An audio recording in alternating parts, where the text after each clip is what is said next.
Hello hello hello live అయిందా? అయింది 5 సెకండ్లు అయింది. నేను కళ్యాణ్ రాకుండా చూసుకుంటున్నాం. సో నాకు మొన్న పిటిషన్ వచ్చింది. చాలామందికి తెలుగు రాష్ట్రాల్లో చాలా క్వశ్చన్స్ ఉన్నాయంట మిమ్మల్ని అడగడానికి.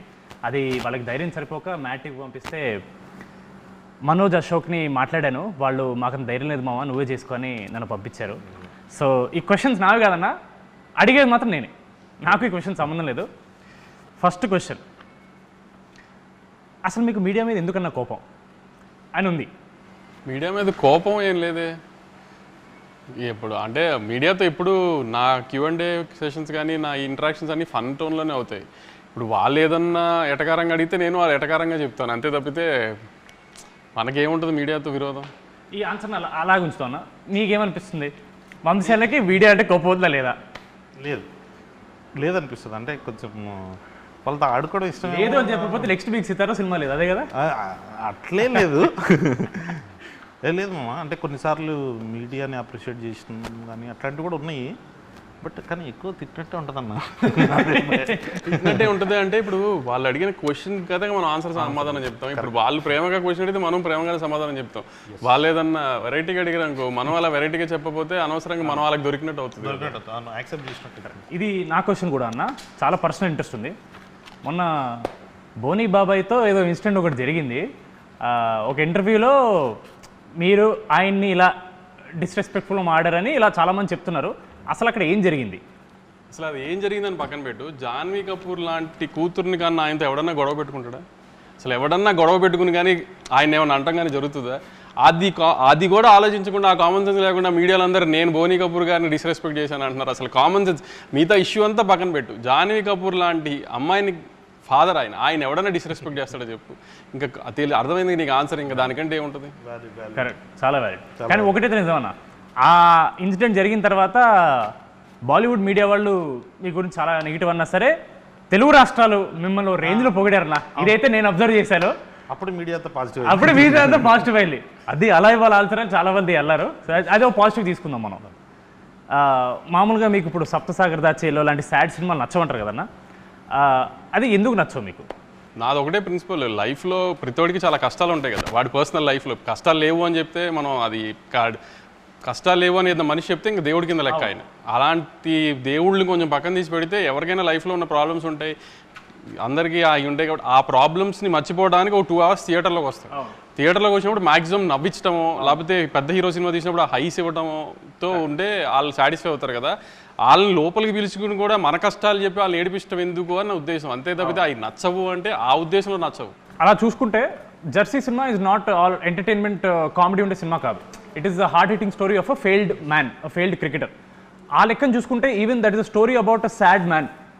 సాడ్ మ్యాన్ కాదు, ద వే వి ఎండెడ్ గౌతమ్కి జెర్సీ సినిమా కూడా ఇది నన్ను చాలామంది నేను సప్తసాగర్ గురించి అడిగినప్పుడు అన్నారు, జెర్సీ ఎలా ఎండ్ చేసామంటే సన్ వచ్చి ఫాదర్ గురించి మాట్లాడుతున్నప్పుడు నేను చాలా ప్రౌడ్గా చెప్తున్నాను మా నాన్న గురించి.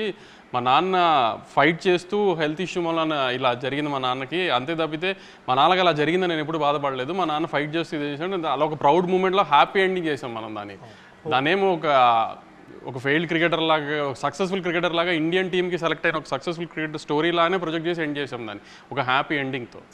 సో ఆ హైతోనే బయటకు వస్తారన్న ఆడియన్స్, బాధతో కాకుండా. ఇప్పుడు అదే ఈ మధ్య చాలా ఫేమస్ అయింది, మీరు స్టోరీలో లాజిక్స్ ఇలాంటి లాంటివి అవసరం లేదు అంటారు కదా.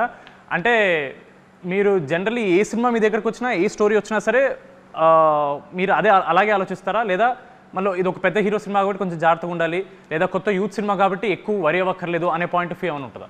ఇప్పుడు మ్యాడ్ తీస్తున్నామా, లక్కీ భాస్కర్ తీస్తున్నామా అనేది నాకు తెలుసు కదా.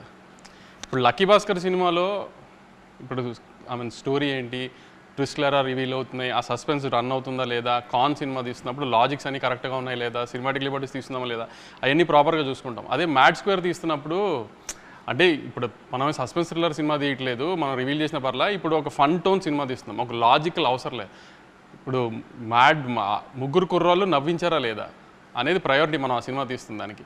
ఇప్పుడు ఈ సినిమాలో కూడా ముగ్గురు ఇంజనీరింగ్, ఇప్పుడు నేను ఇంజనీరింగ్ చదువుకుని బాగుపడింది ఏం లేదు, ఇంజనీరింగ్ సంబంధించిన ఉద్యోగం నేను పెద్ద చేసింది ఏం లేదు. సో అలా నాతో పాటు ఒక ముగ్గురు కుర్రోళ్ళు ఇంజనీరింగ్ చేసి ఎందుకు పనికిరాని ముగ్గురు కుర్రోళ్ళు వాళ్ళ ఫ్రెండ్ పెళ్ళికి వెళ్ళి వాడి జీవితంతో ఎలా ఆడుకున్నారు, అక్కడి నుంచి టైంపాస్కి 4 అబ్బాయిలు కలిసి గోవా వెళ్తే ఏం చేస్తారు, గోవా వెళ్ళినప్పుడు సినిమా కాబట్టి ఎంతసేపు వాళ్ళు గోవాలో చేసి చూపించకుండా ఒక చిన్న చూపించాలి కాబట్టి ఒక చిన్న క్రైమ్ యాంగిల్ పెట్టాం. మళ్ళీ క్రైమ్ యాంగిల్ పెట్టాము కదా, నా క్రైమ్ యాంగిల్ ఏంటి సిల్లీగా ఉంది ఇది ఏదైనా రేపు రివ్యూలు రాయడానికి కూడా లేదు. నేనే చెప్తున్నా క్రైమ్ యాంగిల్ చాలా సిల్లీగా ఉంటుంది, అది కూడా కామెడీ కోసం పెట్టిన క్రైమ్ యాంగిలే. కథ ఒక లేయర్ ఉండాలి కాబట్టి క్రైమ్ యాంగిల్ పెట్టాం, అది సిల్లీగానే ఉంటుంది. దానికి కూడా లాజిక్ లేతికి అదేంటి స్ట్రెంత్ లేదు క్రైమ్ యాంగిల్లో, లేకపోతే వెనకాల డెప్త్ లేదు. డెప్త్ లేదు. ఒక 4 కుర్రాళ్ళు గోవా వెళ్ళి టైంపాస్ చేసి ఎంజాయ్ చేస్తూ చేసిన ఫన్నుని నెక్స్ట్ హై యాంగిల్లో తీసుకెళ్ళి ఒక హై ఎండ్లో చిన్న క్రైమ్ యాంగిల్ పెట్టి దాన్ని ఫన్ టోన్ చేసాం. వీళ్ళంతో పాటు ఈసారి ఎలా చేశారని. ప్లస్ ఎప్పుడు మ్యాడ్ది ఒక విషయం చెప్దాం అనుకున్నాను నేను. యాక్చువల్లీ ఒక 4 అబ్బాయిలు అంటే ఫన్ యూత్ సినిమా అంటే అమ్మాయిలతో కలిపి అమ్మాయిల మీద కామెడీ లేకపోతే అమ్మాయిలతో చేసే అన్నీ చూస్తున్నాం కదా. ఇది మ్యాడ్ స్క్వేర్ ఎలాంటి సినిమా అంటే ఎక్కువ ఒక జనరల్గా మనం ఒక 4 అబ్బాయిలు ఉంటేనే ఎక్కువ టైంపాస్ అవుతుంది మనకి బేసిక్గా కూడా. సరే గ్యాంగ్లో అమ్మాయి ఉన్నా లేకపోయినా లవర్ అనే యాంగిల్ పక్కన పెడితే ఒక 4 అబ్బాయిలు కూర్చుంటే ఎక్కువ టైంపాస్ చేస్తారు. ప్లస్ స్ట్రెస్ రిలీఫ్ కూడా చాలా 4 అబ్బాయిలు కూర్చొని మాట్లాడుకుంటే ఫ్రెండ్స్ అంతా. అలానే ఒక 4 అబ్బాయిలు ఎంత ఫన్ చేశారు, ఆ 4 అబ్బాయిలు చేసిన ఫన్ ఎంత బాగుంటుంది అనేది ఒక ప్రాపర్ కామెడీ ఫిల్మ్ తీసాం మనం. సో ఇట్లాంటి సినిమాలకు లాజిక్లు ఎతికితే కూడా ప్రాబ్లం అవుతుంది. ఇప్పుడు ఏంటి కళ్యాణ్ నా పెట్టిన క్రైమ్ యాంగిల్ ఏంటి అంత సిల్లీగా ఉందని నేనే అన్నాను అనుకో, అన్న మనం ఏమైనా ఓషన్స్ లెవెన్ తీస్తున్నాం అన్న అని అడిగాడు. క్రికెట్ ఆడడానికి గ్రౌండ్ కావాలంతే. అదే ఇంకో క్వశ్చన్ ఉంది. ఇప్పుడు వంశీ అన్న ఒక ప్రొడ్యూసర్ పాయింట్ ఆఫ్ వ్యూ చెప్పారు, ఆయన్ని ఇబ్బంది పెడుతున్నా కానీ మిమ్మల్ని కూడా ఇబ్బంది పెడతా. వంశీ అన్న is producing film, he's clear, ఈ సినిమాని నేను ఇలా ప్రొజెక్ట్ చేస్తానని వంశీ అన్న క్లియర్ ఉంది. But as a writer director మనకి ఎప్పుడు ఒక రైటర్ డైరెక్టర్ అరే కథ లేదు అంటే లోపల ఆబ్వియస్లీ నేను ఇంత రాశాను కదా ఫీలింగ్ ఉంటుంది. మీ పాయింట్ ఆఫ్ వ్యూ ఏంటి? ఇప్పుడు సినిమాలో కథ రాసావా కళ్యాణ్? కామెడీ రాసావా కథ రాసావా? కామెడీ అంటే ఇప్పుడు అన్న చెప్పినట్టు అదే అన్న మన క్రికెట్ ఆడడానికి గ్రౌండ్ కావాలంతే, ఆ గ్రౌండే స్టోరీ. బట్ కాకపోతే మామ నాకేమనిపించింది అంటే కథ దాని గురించి మనం పెట్టాలి అని అంటే ఇప్పుడు ప్రతి ఒక్క సీన్ లీడ్ చేసి దానికి ఏదో ఒక స్టోరీ ఉంటుంది. ఇప్పుడు అన్న ఇందాక స్టోరీ చెప్పినట్టు 3 ఫ్రెండ్స్ వచ్చారు, పెళ్ళికి వచ్చారు, అక్కడ నుంచి వెళ్ళారు, దేంట్లో ఇరుక్కున్నారు, బయట పడ్డారు. So Jathi Ratnalu similar kind of కథే, డిజేటీల్లో సిమిలర్ కైండ్ ఆఫ్ కథే. కాకపోతే మన దాంట్లో యూనిక్నెస్ ఏంటంటే బెస్ట్ ఫ్రెండ్స్, వాళ్ళ ఫ్రెండ్స్ గుర్తొస్తారు, అరే ఏంద్రా ఇల్లు ఇంత చిల్లర నా కొడుకులు అని చెప్పి వాళ్ళు కాసేపు నవ్వుకోవాలి, ఎంజాయ్ చేయాలి. ఇప్పుడు చిల్లర నా కొడుకులు అన్నాడు కదా, నేను అంటే బాగుండదేమో అని నేను ఆగాను. కానీ అంటే ఒక 3 చిల్లర ఎదవలు చేసే అంటే ఇప్పుడు బేసిక్గా ఎవరిలో అయినా చిల్లర ఎదవ ఉంటాడు. అందరూ పాష్గా లేకపోతే డిగ్నిఫైడ్గా గోవా వెళ్ళి డిగ్నిఫైడ్గా ఉండడానికి గోవా వెళ్ళక్కర్లేదు కదా. ఇప్పుడు గోవానో బ్యాంకాక్ వెళ్ళి డిగ్నిఫైడ్గా ఉన్నాం అంటే వినటానికి కూడా అసహ్యంగా ఉంటుంది, చెప్పిన వాళ్ళు కూడా నమ్మరు. సో ఆ సెన్స్లో వాళ్ళు చేసిన ఫన్ చూడటానికి రావాలంతే. ఇప్పుడు మనం కొన్ని రియల్ లైఫ్లో ఉంటాయి కానీ అని మనం చెప్పుకుని 4 ఫ్రెండ్స్ మధ్యలో జరుగుతాయి కానీ మనం బయటికి చెప్పుకోలేము. అట్లాంటి కొన్ని 4 ఫ్రెండ్స్ మధ్యలో జరిగే కామెడీలు ఇవన్నీ అంటే గోవా వెళ్ళిందంటే ప్రతిోడు ఎంజాయ్ చేసేస్తాడు, అమ్మాయిలు ఇది ఏదైనా ఒక ఫీలింగ్లో ఉంటారు కదా ఫ్యామిలీస్ కానీ పేరెంట్స్ కానీ అంత. అలాంటిది ఏమి ఉండదు అక్కడ జరిగి చేసేదే చచ్చేదేం లేదు అన్న ఫన్ యాంగిల్ కొంచెం లార్జర్ ఆడియన్స్కి చూపిస్తానికి ఒక ప్లాట్ఫామ్గా వాడే మ్యాడ్ స్క్వేర్ని. అది ఇప్పుడు మనకు తెలిసిందే ఎప్పటి నుంచో జరుగుతున్న the greatest war is between producers and reviewers. The greatest war. నచ్చకపోతే చాలా హార్ష్గా ఇస్తారు, నచ్చితే మాత్రం డెఫినెట్లీ మ్యాడ్ వన్ని చాలా పుష్ చేశారు రివ్యూవర్స్ అండ్ మీడియా వాళ్ళు.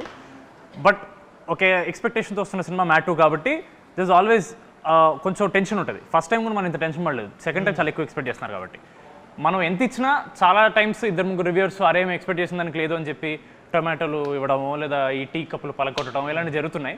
మరి మీకు ఏమన్నా అసలు వరి ఉందా ఈ రివ్యూవర్స్ ఇలా తక్కువ ఇస్తే ఏంటి పరిస్థితి, దానివల్ల మళ్ళీ ఏమన్నా నంబర్స్ ఎఫెక్ట్ అవుతాయని? నెంబర్స్ రివ్యూస్ ఇవన్నీ అది నెవర్ ఎండింగ్ టాపిక్లే. అది రిలేషన్ ఉంటుందని కొంతమంది, రిలేషన్ ఉండదని కొంతమంది, అది నెవర్ ఎండింగ్ టాపిక్. దానికి ఏమీ అనాలిసిస్ లేదు, ప్రూఫ్ లేదు, ఎవరి అనాలిసిస్ ఏం లేదు. కానీ మ్యాడ్ స్క్వేర్ని రివ్యూ చేయడానికి నేను వాళ్ళని రిక్వెస్ట్ చేసేది ఒకటే, నవ్వు వచ్చిందా లేదా. మీకు నవ్వు వస్తే మంచి రివ్యూ వేయండి, నవ్వు రాలేదంటే మంచి రివ్యూ వేయకండి. అంతవరకు నేనే చెప్తున్నా. మీకు నవ్వు తెప్పించడం మా బాధ్యత, నవ్వు తెప్పిస్తామని గ్యారంటీ నమ్ముతున్నాను నేనైతే. ఎందుకంటే నేను ఫస్ట్ హాఫ్ చూసుకున్నాను, అంటే మా డైరెక్టర్ ఇప్పుడు దాకా ఫస్ట్ హాఫే చూపించాడు, అంటే సెకండ్ హాఫ్ ముక్కలుగా చూడటం వేరే షూటింగ్ టైం నుంచి ఒక ఫ్లోలో ఫస్ట్ హాఫే చూపించాడు. ఇంకా ఫస్ట్ హాఫ్ నేనే, నీకు తెలిసి ఉంటుంది కదా పెళ్లి ఎపిసోడ్లో కింద పడి దొరికి నవ్వాను నేను. అసలు ఏం సౌండ్లు ఏం లేకుండా మామూలుగా నాకు అంత ఈజీగా నవ్వే వచ్చి సావదు. అలాంటిది నాకు నవీన్కే అసలు ఒక 30 minutes ఊపిరి అందలేదు నవ్వి. సో అలా నవ్వుతామని గ్యారంటీ నేను ఇస్తా, గ్యారంటీ నవ్విస్తామని. అంతే తప్పితే ఇంకా మిగతా మీరు వాళ్ళ రివ్యూస్లో వాళ్ళకు ఒక తూకం వేసుకుని కథ ఇలా ఉండాలి, స్క్రీన్ ప్లే ఇలా ఉండాలి, లేకపోతే ప్రొడక్షన్స్ ఇలా ఉండాలి, క్వాలిటీస్ ఇలా ఉండాలి, అలాంటివి వేస్తే నాకు నేనేం గ్యారంటీ చెప్పలేను. కానీ మీ ఎక్స్పెక్టేషన్స్ రీచ్ అవుతుందో లేదో. మ్యాడ్ తీసింది మనం ఆ రోజు కూడా అదే చెప్పాం, మేము నవ్విస్తాం థియేటర్కి రండి అని. మ్యాడ్ స్క్వేర్ కూడా అదే చెప్తున్నాం, మేము చాలా బాగా నవ్విస్తాం, థియేటర్కి వచ్చి just have fun and go. అది నేను గ్యారంటీ ఇస్తున్నా. సమ్మర్లో పిల్లలందరికీ ఎగ్జామ్స్ అయిపోయిన తర్వాత హ్యాపీగా ఫ్రెండ్స్ అందరూ కలిసి సినిమాకి వచ్చి నవ్వుకుని వెళ్ళండి. అది నేను గ్యారంటీ ఇస్తున్నాను. మీకు బాగా నవ్వు వస్తే మంచి రివ్యూ వేయండి, మీకు అంతగా నవ్వు రాలేదంటే అప్పుడు మీ ఇష్టం వచ్చిన రివ్యూ మీరు వేయండి. లేకపోతే లాస్ట్ టైం లాగా నవ్వు రాకపోతే ఈ క్వశ్చన్ అడుగుతున్నాను. లాస్ట్ టైం అంటే మ్యాడ్ 1 మనకు చాలా కాన్ఫిడెన్స్ ఉంది, మీరు ఎంత కాన్ఫిడెంట్ చూపించడానికి ప్రెస్ మీట్లో డబ్బులు రిఫండ్ చేస్తున్నారు. మనం మ్యాడ్ 2కి చేసినప్పుడు ఏమనలేదు, దాని మీద చాలామంది అదేంటి వంశీ గారు ఏమనలేదు, సార్ భయపడుతున్నారా, ఇలాంటివన్నీ వచ్చాయి. ఎందుకు ఏమనలేదు? మీరు అనడం వల్ల ఏమైనా ఇంపాక్ట్ ఉంటుందా, అనకపోవడం వల్ల ఏమైనా ఉంటుందా? అనకపోవటం మూలాన అంటం మూలాన ఇంపాక్ట్ ఉంటుందా లేదు, కానీ ఆ రోజున you're all new boys, new director, I was making a small film. I wanted to project in that way that I made a very good small film అని జనానికి చెప్పడానికి. అంటే నేను సినిమా చూసుకున్నాను, నాకు బాగా తెలుసు సినిమా గురించి. సో మనం అనుకున్నది సినిమా గురించి జనానికి కన్వే చేయడానికి నేను ఒక సినిమా తీశాను. నవ్వు వచ్చే సినిమా, మీకు గ్యారంటీగా నవ్వు వస్తుంది, దయచేసి సినిమా చూడండి, మీకు నవ్వు రాకపోతే నేను డబ్బులు వెనక్కి ఇస్తానని చెప్పా. ఇప్పుడు జనంని నాకు నువ్వు అన్నట్టు జనమే ఒక నవ్వు కామెడీ సినిమాని నమ్మి ఆ నమ్మకంతో వస్తున్నారు. ఆ నమ్మకాన్ని గ్యారంటీ నిలబెట్టుకుంటాము. లేదంటే మీకు ఎలాగో నన్ను ట్విట్టర్లో తిట్టడం బాగా అలవాటు, ఈసారి మళ్ళీ ఇంకొక డోస్ పెంచి తిడుతురు కానీ అంతే తప్పితే. కానీ మీరు డిసప్పాయింట్ అయ్యే సమస్య లేదు. నవ్వటానికి థియేటర్కి రండి, హ్యాపీగా నవ్వి పంపిస్తాము, గ్యారంటీగా నవ్వించి పంపిస్తాము. లేదంటే యాస్టీస్ మీరు అన్న ట్విట్టర్లో ఎప్పుడైనా తిట్టుకోవచ్చు. ఇంకా వంశీనే కదా మిమ్మల్ని కొంచెం గ్రిల్ చేద్దామని. మామూలుగా బయట మన ప్రెస్ మీట్ చూసినా చాలామంది ఇలా టాక్ ఉంది, కళ్యాణ్ శంకర్ కాంపౌండ్ అంటే సితారానే, దాన్ని బయట సినిమాలు చేయడు అని బయట టాక్ వస్తుంది. దానికి మీ రిప్లై? బయట మాట్లాడదామా? లేదు, అన్నతో కంఫర్ట్గా ఉంటుంది, ఏది కావాలంటే అది ఇచ్చేస్తాడు, చేసుకోమంటాడు, తర్వాత తిడతారన్న మళ్ళీ కాన్ఫిడెంట్గా చెప్పేసి అన్నను అడుగుతా. అంటే అన్నను అడిగినా చిన్నబాబు సార్ ఉంటారు కదా అక్కడ, పెద్ద బాస్, బిగ్ బాస్ ఉంటారు, ఆయన డిసైడ్ చేస్తారు నెక్స్ట్ ఏం చేయాలి ఏంటని. కంఫర్టబుల్గా ఉంది మామ, అంటే ఏం కావాలంటే చేయొచ్చు అన్నప్పుడు. సితారా అంటే ఎక్కువ మీ పేరు పడుతుంది, but even Chinnababu garu is one of the backbones for Sithara, just like for Haarika Hassine. ఒక స్టోరీ వచ్చి ఒకవేళ అది మీకు నచ్చి సార్కి నచ్చపోయినా, సార్కి నచ్చి మీకు నచ్చపోయినా, ఆ ఫైనల్ డెసిషన్ అనేది ఎవరు తీసుకుంటారు, లేదా మీరిద్దరు ఎలా డిస్కస్ చేసుకుంటారు? ఒక స్టోరీని వచ్చినప్పుడు మీరు కాల్ చేసి ఇలా బాబాయ్ ఇలా స్టోరీ వచ్చింది బాగుంది అని అలా డిస్కషన్ ఏం జరుగుతుంటుందా? అంటే ఎప్పుడంతే, ఇప్పుడు కళ్యాణ్ ఫస్ట్ వచ్చి కలిసినప్పుడు వేరే కథ చెప్పాడు, సినిమా కథ, అది తీద్దాం అనుకున్నాం, అది కొంచెం డిలే అయిందని. ఒక కాలేజ్ పిల్లల సినిమా చేద్దాము అంటే సరే చేసేద్దాం, ఒకసారి ఐడియాగా చెప్పాడు, ఐడియా బాగుంది, బాబాయ్కి వెళ్ళి చెప్పి బాబాయ్ ఓకే అనుకుంటే చేసేద్దాం, అయిపోయింది అంతే. So simple process. ఏదన్నా ముందు నేను వింటే ఆయన తర్వాత విన్నా, లేదా నువ్వు వింటే కాన్ఫిడెంట్గా ఉంటే వెళ్ళిపోవాలి, లేదా ఇట్లాంటి సినిమాలు ఆయన జడ్జ్మెంట్ బెటర్గా ఉంటుంది అనుకుంటే ఆయనకే పంపించేస్తా. సో ఆయనే ముందు డెసిషన్ తీసేసుకుంటారు తీసుకుందామా లేదా అని. ఒకవేళ డిసగ్రిమెంట్ అయితే ఆపిన సినిమాలు కూడా ఉన్నాయి. ఓకే, ఇప్పుడు ఫస్ట్ టిల్లు వచ్చింది, దాంతో టిల్లు స్క్వేర్ అని, ఈ సీక్వెల్స్కి కొత్త టైటిల్ లాగా టిల్లు 2 కాకుండా టిల్లు స్క్వేర్ అని కొత్త ఒక ఐడియా వచ్చింది. దాని తర్వాత we followed the same sentiment for mad square. ఇప్పుడు కింగ్డమ్ బయట టాక్ నడుస్తుంది 2 parts అని, ఒకవేళ సెకండ్ పార్ట్ వస్తే కింగ్డమ్ స్క్వేర్ అని పెడతారా? కింగ్డమ్ అది రూమర్ కాదు, అది యాక్చువల్లీ కథే 2 parts కథ. అది అలా సెకండ్ పార్ట్ తీయాలి అని ఈ కథను పెంచి ఫస్ట్ పార్ట్ చేసింది కాదు. ఇక్కడ దాకా నాకు గౌతమ్ చెప్పింది మనం తీసిన సినిమా పార్ట్ 1 అండి, ఇక్కడ దాకా ఈ కథ, దాని తర్వాత పార్ట్ 2 అని దాని స్క్రీన్ ప్లే వేరు ఉందండి ఇది అని చెప్పాడు క్లియర్గా. సో అది స్క్వేర్ పెడదామా, కింగ్డమ్ 2 పెడదామా ఏంటి అనేది దాని రిజల్ట్ రేంజ్ చూసి దాన్ని బట్టి డిసైడ్ చేద్దాం. మనం సితారా పేజ్లో ఏ పోస్ట్ వచ్చినా సరే 100 పోస్టుల్లో 90 పోస్టులో వీడియోలు ఉంటాయి. అది చూసినప్పుడు మీకు ఏమన్నా ప్రెషర్ అనిపిస్తుందా అన్న? ఇప్పుడు మీరు సినిమా చూసారు ఇప్పటి వరకు చేసింది? చూసి ఎలా ఉందో అది? ఆయన నాకు అడిగావు కదా కథలో లాజిక్లు కావాలి, ఇది అని. లాజిక్లు, స్క్రీన్ ప్లేలు, గ్రాండియర్, యాక్షన్, ఇట్లా ఒక టిక్ బాక్సెస్ ఉంటాయి కదా రివ్యూవర్స్కి కానీ ఆడియన్స్కి కానీ ఒక ఇది అని. అట్లాంటి టిక్ బాక్స్లు ఎన్ని పెట్టుకున్నా కింగ్డమ్కి టిక్ చేస్తాం. అట్లాంటి సినిమా నుంచి అవి ఎక్స్పెక్ట్ చేయండి. ఇట్లాంటి సినిమా నుంచి కామెడీ ఎక్స్పెక్ట్ చేయండి. లాజిక్లు వద్దు, కథలు వద్దు. సో డిఫరెన్స్ ఉంటుంది కదా. అలాంటివి కావాలి. అలాంటి రోస్టింగ్ నన్ను చేయాలనుకున్నా, డైరెక్టర్ని చేయాలనుకున్నా, కథల గురించి, స్క్రీన్ ప్లే గురించి డౌట్స్ అవన్నీ మేతట్టేది పెట్టుకున్నాం. మీరు ఎన్ని రకాల డౌట్స్ పెట్టుకుని వచ్చినా, ఎన్ని రకాలుగా మమ్మల్ని రోస్ట్ చేద్దామని వచ్చినా దొరకకున్నట్టుగా తీసాం ఆ సినిమాని. అంత హైలో ఉంటుంది ఆ సినిమా. సో అట్లాంటి డిస్కషన్స్ అప్పుడు పెట్టుకోవచ్చు. ఇప్పుడైతే నవ్వుకుంటానికి రండి, నవ్వించి పంపించే గ్యారంటీ మాది, అది షార్ట్గా చెప్తున్నాం మళ్ళీ. అది సితారలో వంశీ గారు ఇలా పర్టికులర్గా ఓన్లీ పెద్ద హీరోలతో చేస్తారనే క్లియర్గా మిత్ బ్రేక్ అయిపోయింది. కొత్త కొత్త హీరోలు వస్తున్నారు, కొత్త కొత్త హీరోయిన్స్ వస్తున్నారు, డైరెక్టర్స్ వస్తున్నారు. ఇప్పుడు నాగవంశీ అనే అతను does he work on combinations or does he work on కథ నమ్మితే వెళ్ళిపోవడమా, లేదా కాంబినేషన్ వర్కౌట్ అవుతుంది నమ్మి వెళ్ళిపోతారా సితారా? కొన్ని మాస్ పెద్ద కమర్షియల్ హీరోల్ది వీ ట్రస్ట్ ద కాంబినేషన్స్. దాని తర్వాత ఏదన్నా కంటెంట్ని నమ్ముకుని వెళ్ళటమే. ఈ లాస్ట్ 2 yearsలో అన్ని కంటెంట్ నమ్ముకుని వెళ్ళినాయే కదా అన్నీ. Even when we made mass film like Daaku Maharaj also content మీద, మేకింగ్ మీద, టెక్నికల్ వాల్యూస్ మీద ఎక్కువ స్ట్రెస్ చేసాం. సో ఏదన్నా ఈరోజు తెలుసు కదా రోస్టింగ్ ఎలా ఉంటుందో ట్విట్టర్లో, అందుకని వాటిలో ఎంత జాగ్రత్తగా ఉంటే అంత బెటర్ అనేది ట్రై చేస్తున్నాం. అప్కమింగ్ డైరెక్టర్స్లో మీకు ఇప్పుడు you keep watching all content అన్న, అదే మాకు తెలుసు మీరు వెబ్ సిరీస్ కానీ సినిమా కానీ వెబ్ ఫిల్మ్ అన్నీ చూస్తారు. అప్కమింగ్ డైరెక్టర్స్లో if you have to pick 3, నాకు వీళ్ళు ఎంత నచ్చారంటే కథ ఏంటో వినకుండా నేను సినిమా ఓకే చేస్తాననే కాన్ఫిడెన్స్ క్రియేట్ చేసిన ఒక 3 డైరెక్టర్ పేరు. మనతో పనిచేసిన వాళ్ళ బయట వాళ్ళ కొత్త వాళ్ళు అన్న, మనతో ఇంకా పనిచేయని వాళ్ళు. ఆదిత్య వెరీ ప్రామిసింగ్ కథ నేను విన్నాను. Aditya very promising. ఆమె కొత్త డైరెక్టర్ కాదు కానీ ఆమె అనుదీప్ సినిమా మాత్రం this time audience will be surprise. Usually Anudeep సినిమా ప్రిన్స్ కొంచెం సరిగా అనుకున్న రేంజ్లో ఆడపోవడం వలన అనుదీప్ దాని తర్వాత కొంచెం గ్యాప్ వచ్చింది. కానీ అనుదీప్ సినిమా రిలీజ్ అయిన తర్వాత మాత్రం trade and audience will be surprised. I mean బయటది నేను అంతగా ఇంకా ఏం అనిపించలేదు, కానీ మన కాంపౌండ్లో ఇంకా వర్క్ చేయాల్సిన సినిమా, రిలీజ్ అవ్వాల్సిన సినిమాలో మాత్రం మీరు Aditya will be a surprise and Anudeep's next film will be a surprise. అదేనా ఇప్పుడు జనరల్గా పోయిన 2-3 ఫెస్టివల్స్కి మీకు ఆపోజిట్గా కొన్ని సింపతి కార్డ్స్ వర్కౌట్ అయ్యాయని చాలామంది ఇలా మీడియాలో అడిగారు మిమ్మల్ని. దానికి మీరు అవన్నీ మీరు పట్టించుకున్నారు. బట్ ఏమన్నా మనం కంపారిటివ్లీ మనది ఆబ్వియస్లీ అంత పెద్ద సినిమా కాదు, వేరే సినిమాలు కంపేర్ చేస్తే మనం ఏమైనా అలా సింపతి కార్డ్ ఏమైనా వాడుకోవచ్చు? అంటే ఈసారి యాక్చువల్లీ నేను అనుకున్నా ఏదైనా సింపతి కార్డ్ ట్రై చేద్దామని. నిన్న మొన్న నీకు చూసావు లేదో కానీ మా రవణ మైత్రి రవణ విజయవాడ వెళ్ళి మా సినిమా చూడండి, మా సినిమానే చూడండి అని చెప్పాడు. చూసారా మా మైత్రి రవణ ఎంత అన్యాయం చేశాడు మాకు, మా సినిమా చూడొద్దు అని చెప్పాడు, వాళ్ళ సినిమాని చూడమన్నాడు. మీరందరూ ఇది కొంచెం సీరియస్గా తీసుకుని మా చిన్న సినిమాని ఆయన తొక్కేయకుండా మా సినిమా కూడా చూడాలని అని కోరుకుంటున్నాను నేను. కొంచెం దీనికి ఏమైనా సింపతి జనరేట్ అవుతుందేమో చూడండి. కొన్ని దిస్ ఆర్ దట్ అనే ర్యాపిడ్ ఫైర్ అనుకున్నాను. దాని ముందు నెల్సన్ గారిది, ఎన్టీఆర్ గారిది అని ఏదో బజ్ నడుస్తుంది, దాని గురించి ఏమన్నా?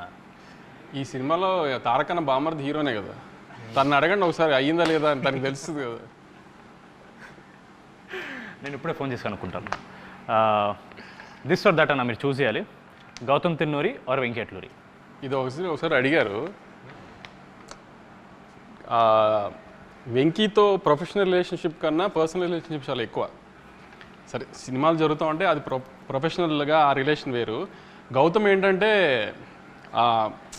అంత పర్సనల్ లైఫ్లోకి తను అంత ఉండదు, తను అంత ఈజీగా ఎవరిని అలా తన లైఫ్ తను చాలా క్లోజ్డ్ డోర్స్లో ఉంటాడు. సో ఆ ప్రొఫెషనల్ రిలేషన్ చాలా ఎక్కువ. అంటే గౌతమ్ ఎలాంటి అంటే అసలు ఇక ప్రపంచం తలగిందులైనా మనం ఏదైనా చెప్తే విండు, అలాంటిది ఎంతో కొంచెం మేమేదైనా అడిగితే వింటాడు. అంతవరకు గౌతమ్ రెస్పెక్ట్ ఇస్తాడు. ఇప్పుడు సితారా 50th ప్రొడక్షన్ చేస్తుంది. 50th అనుకోవాలి చేస్తుంది అనుకోండి. You have to choose only 1 hero, NTR గారా పవన్ కళ్యాణ్ గారా? ఇంకా కళ్యాణ్ గారు నెక్స్ట్ పెద్ద పొజిషన్స్కి పాలిటిక్స్లో వెళ్ళాలని కోరుకోవాలి, కానీ మనం ఆయనతో సినిమా చేయాలని కోరుకోకూడదు. ఆయన మనకి రాష్ట్రానికి ఏం చేస్తారు, నెక్స్ట్ దేశానికి ఏం చేస్తారని కోరుకోవాలి మనం. ఆయన ఆ పొజిషన్కి వెళ్ళిపోయారు కాబట్టి 50th సినిమా అంటూ సితారాలో మనం యాజ్ ఎర్లీ యాజ్ పాసిబుల్ జరిగితే అది ఎప్పుడైనా తారకన్నే అని కోరుకుంటాను. చాలా చాకచక్యంగా కవర్స్ మించి ఒక డ్రైవ్ కొట్టిన నాగవంశీ గారు చాలా బాగా ఎస్కేప్ అయ్యారు ఆన్సర్, సేఫ్ ఆన్సర్ చెప్పి. Tillu Square or Mad Square? Tillu Square or Mad Square? అసలు యాక్చువల్లీ ఈ రెండింటిలో ఏదైనా సెలెక్ట్ చేయడం కంటే నిన్న నేను కళ్యాణ్ కూర్చొని డిస్కషన్ చేస్తున్నాము, మీ ముగ్గురిని సిద్ధుని ఒక సినిమాలోకి ఎలా తీసుకురావాలని. అది టిల్లు క్యూబ్ చేద్దామా, మ్యాడ్ 3 చేద్దామా ఏంటి అనేది డిస్కషన్లో ఉంది. అది సో ఈ 2 కాదు, వస్తే అది Siddhu Jonnalagadda or Naveen Polishetty? Siddhu. Why not Naveen Polishetty? Siddhu is our boy, Naveen is our hero. There is a lot of difference. Mad బాయ్స్లో మీ ఫేవరెట్? మ్యాడ్ బాయ్స్లో నా ఫేవరెట్ కళ్యాణ్. అయ్యో ఒప్పుకోరు. మళ్ళీ చాకచక్యంగా కవర్స్ ఇచ్చి ఒక ట్రై. నువ్వు మరి ముగ్గురులో ముగ్గురులో MAD, మనోజ్, అశోక్, దామోదర్, నితిన్, రామ్, సంగీత్, ఈ ముగ్గురులో మీ ఫేవరెట్? రామ్ నితిన్. కనీసం చేశారు కూడా ఏది? అన్నీ పిక్ చేశారు ఇప్పుడు కదా, అది నీ చాయిసే కదా. సంగీత్ నేను నితిన్ బ్రో. నితిన్ బ్రో మీరు అడిగి హారిక గారు చెప్పారు నాకు. తర్వాత వంశాన్ని మాట్లాడి అవును కలుద్దాం అని చెప్పేసి అంటే నితిన్ మామ చేస్తాడని అనుకో. ఇప్పుడు నేను నారాయణ నితిన్ అంటే తారకన్న కోసం అన్నాను అంటారు. నేనున్నాను కూడా ఇక్కడ ముందున్నాను అంటారు. అలా వైకుంఠపురం ఆర్ అరవింద్ సమేత? అలా వైకుంఠపురం అరవింద్ సమేత అంటే నా కూతురా మా అమ్మ అని అడిగినట్టు ఉంది నాకు. అలాంటి వాటికి ఆన్సర్స్ ఏం లేవు. ఇది పర్లేదు, మీరు ఆన్సర్ చెప్పొచ్చు. పుష్ప 2 ఆర్ బాహుబలి 2? ఇది కూడా టఫ్ క్వశ్చన్. టఫ్ క్వశ్చన్ అంటే ఏమేం లేదు, అలానేం లేదు. పుష్ప 2 వి రూటెడ్ ఫర్ పుష్ప 2 ఎక్కువ, ఎందుకంటే ఇండియాలో కైండ్ ఆఫ్ ఇది అది అని. బాహుబలి టైంకి మనకింత సోషల్ మీడియా ఇది లేదు, సో మనం దాని ఎఫెక్ట్ తర్వాత రాజమౌళి గారు వేసిన ప్లాట్ఫామ్ అంతా తర్వాత అందరం ఎంజాయ్ చేస్తున్నాం, కానీ అప్పుడు అంత ఇది లేదు. కానీ we rooted for Pushpa 2 lot. Pushpa 2 హిందీలో బాగా చేయాలి, సో ఐ మీన్ వాళ్ళ పెద్ద పెద్ద హీరోలు చేసిన రికార్డ్స్ అని బ్రేక్ చేయాలని we all rooted for it. కాబట్టి ఎంతో కొంత కొంచెం పుష్ప మీద ప్రేమ ఎక్కువ. ఇంటర్వ్యూ ముగించే ముందు ఇప్పుడు అడిగినవన్నీ బయట వాళ్ళ క్వశ్చన్స్. ఇప్పుడు చాలా మందికి నాగవంశి గారు పర్సనల్ గురించి ఎక్కువ తెలియదు. మన పాడ్కాస్ట్ చేసినా సరే చాలా వరకు అక్కడ కూడా మంచి వాల్స్ కట్టేసి మీకు కన్వీనియంట్ ఆన్సర్స్ కొన్ని ఇచ్చారు. ఇప్పుడు మ్యాడ్ అనేది complete youth film. First part మొత్తం కాలేజ్, చిచోరి పనులు, అమ్మాయిలు. మీ లైఫ్లో, మీ కాలేజ్ లైఫ్లో ఒక లవ్ స్టోరీ, చిచోరి పనులు ఏమన్నా ఉన్నాయా? చిచోరి పనులు అంటే ఏం లేదు, చెప్పాను కదా, పెద్ద చదివింది ఏం లేదు. కాలేజ్లో కూడా ఆ 60% 65% రావడానికి టైం పట్టింది చాలా. ప్లస్ గొడవలు అంటే ఎప్పుడు ఫస్ట్ నా పేరే ఉండేది. ఐ మీన్ అవుట్ స్పోకన్ అని ప్రిన్సిపల్ దగ్గరికి వెళ్ళాలన్నా ఏదైనా పర్మిషన్లకి అన్నిటికీ నన్నే వాడేవారు. ఇంకా ఇంజనీరింగ్ కాలేజీలో అంటే అమ్మాయిలు ఇవన్నీ ఉంటుంది కదా, జూనియర్లు అమ్మాయిలు బాగుంటారని ఇది అని అదని ఇవన్నీ జరుగుతూనే ఉండేవి. లవ్ స్టోరీలు అంటూ పెద్ద. నాని అన్న మీరు ఒకే కాలేజ్, స్కూల్ ఒకటే స్కూల్ చదివారు. మీ ఇద్దరు ఎప్పుడన్నా చిల్ అయ్యారన్నా స్కూల్ ఏజ్? లేదు లేదు లేదు అసలు. మీకు ఆయనతో ఏం మెమరీ లేదు స్కూల్లో? పెద్ద లేదు మెమరీ.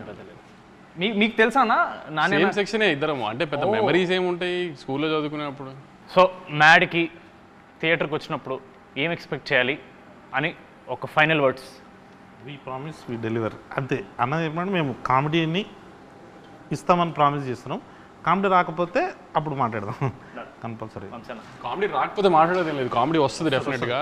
కామెడీ వస్తుంది, ఆ కామెడీని నవ్వడానికి మాత్రమే రండి. మళ్ళీ మళ్ళీ అదే చెప్తున్నాను.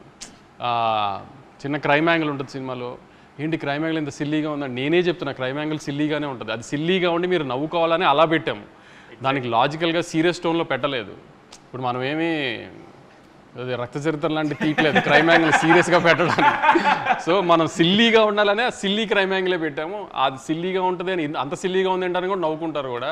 ఎందుకంటే మధ్యలో ఇండియానికి ఎవరు కనుక్కున్నారు, అమెరికాని ఎవరు కనుక్కున్నారు అని కూడా చెప్పాడు మొత్తానికి. సో అలాంటివి కూడా, అలాంటి చిన్న చిన్న సిల్లీవి కూడా ఉన్నాయి, అవన్నీ చూసి నవ్వుకోండి అంతే. లాజిక్లు ఎతకండి, మీరు నవ్వించే గ్యారంటీ మాది. దయచేసి థియేటర్స్కి వచ్చి నవ్వుకోండి సమ్మర్లో. జనాలు ఎవరు నవ్వుకుంటారు. డెఫినెట్లీ రివ్యూర్స్లో ఎవరో ఒకరికి మన సినిమా నచ్చదు, వాళ్ళు ఏదో ట్వీట్ మన సినిమా బాగాలేదని ఏదో పెడతారు. సినిమా రిలీజ్ అయ్యి సక్సెస్ మీట్ తర్వాత మళ్ళీ ఒక ఇంటర్వ్యూ పెట్టుకుని వాళ్ళ ట్వీట్స్ని మనం రివ్యూ చేద్దాం, మనం డైసెక్ట్ చేద్దాం. అప్పటి వరకు March 28th mad square, only in theatres. మీరు ఒకసారి చెప్పండి. March 28th mad square. ఇప్పుడు దాకా నేను అదేగా చెప్పాను. ఏంటి చెప్పండి ఒకసారి. March 28th మ్యాడ్ స్క్వేర్ తప్పకుండా థియేటర్లో చూడండి. మా మైత్రి రవి గారు చెప్పినట్టు ఓన్లీ రాబిన్ హుడ్ చూడకుండా మా సినిమా కూడా చూసి మా మీద చిన్న పిల్లలతో ఏదో సినిమా తీసాం, మా మీద జాలి చూపిస్తారని కోరుకుంటున్నాను. Thank you.